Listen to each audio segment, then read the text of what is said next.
بسم اللہ الرحمن الرحیم نحمدہ ونصلی علی رسولہ الکریم اما بعد۔ میں ہوں حافظ گلزار عالم اور آپ دیکھ رہے ہیں لرن قرآن ود حافظ گلزار۔ تجوید القرآن کورس کے اس ابتدائی کورس میں آج ہم سبق نمبر 16 پڑھنے جا رہے ہیں اور اس میں ہم پڑھیں گے غنہ کی ادائیگی کی پہچان اور اس کا طریقہ۔ غنہ کسے کہتے ہیں؟ غنّے کا مطلب ہے ناک میں آواز کا گنگنانا، اور یہ ایک ایسی آواز ہے جو میم اور نون کو ادا کرتے وقت ناک میں پائی جاتی ہے۔ کب ہم غنہ کریں گے؟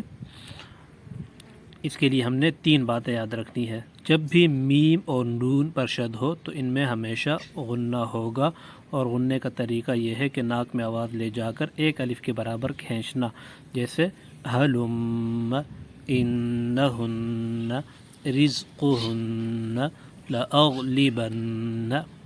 یہ ایک آسان رول ہے کہ جب بھی میم اور نون پر شد ہو تو آپ نے ہمیشہ غنہ کرنا ہے، اور اس کا طریقہ بتا دیا ہے۔ دوسری بات یہ ہے کہ جب جزم والی میم کے بعد میم یا با ہوں تو غنہ کریں گے، جیسے الیکم مرسلون یعتصم باللہ۔ اگر میم اور با کے علاوہ کوئی حرف آ جائے تو میم کو بغیر غنّے کے پڑھیں گے، مثلا ایکم احسن لعلکم تتقون انعمت علیہم۔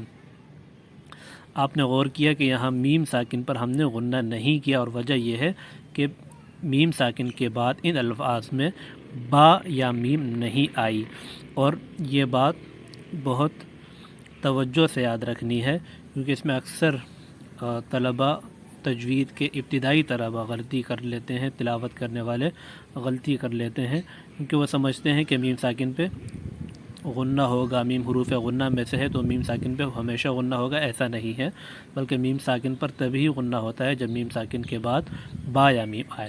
تیسری بات یہ ہے، جب جزم والے نون یا تنوین والے حرف کے بعد 9 حروف حمزہ، ہا، عین، ہا، غین، خا، لام، را اور الف میں سے کوئی حرف آ جائے تو غنہ نہیں کریں گے، جیسے من اعطا من لدنہ۔ اب دیکھیں نون ساکن کے بعد ان الفاظ میں حمزہ آ رہی ہے جو ان حروف میں سے ہے، اور ہا آ رہی ہے اور وہ بھی ان حروف میں سے ہے، تو اس وجہ سے ہم نے غنہ نہیں کیا، من اعطا من لدنہ۔ ہاں اگر ان 9 حروف کے علاوہ باقی 20 حروف میں سے کوئی حرف آ جائے تو غنہ کریں گے، جیسے من مال من یقول من بعد من تسنیم من صیام۔ ہاں یہ 4 الفاظ دنیا، بنیان، قنوان، صنوان، ان میں اگرچہ ان 9 حروف میں سے کوئی حرف نہیں آیا نون ساکن کے بعد، پھر بھی ان میں غنہ ہم نہیں کریں گے، اس کو ایکسیپشن سمجھ لیں، استثناء سمجھ لیں۔ تو دنیا، بنیان، قنوان، صنوان، ان میں غنہ نہیں ہوگا۔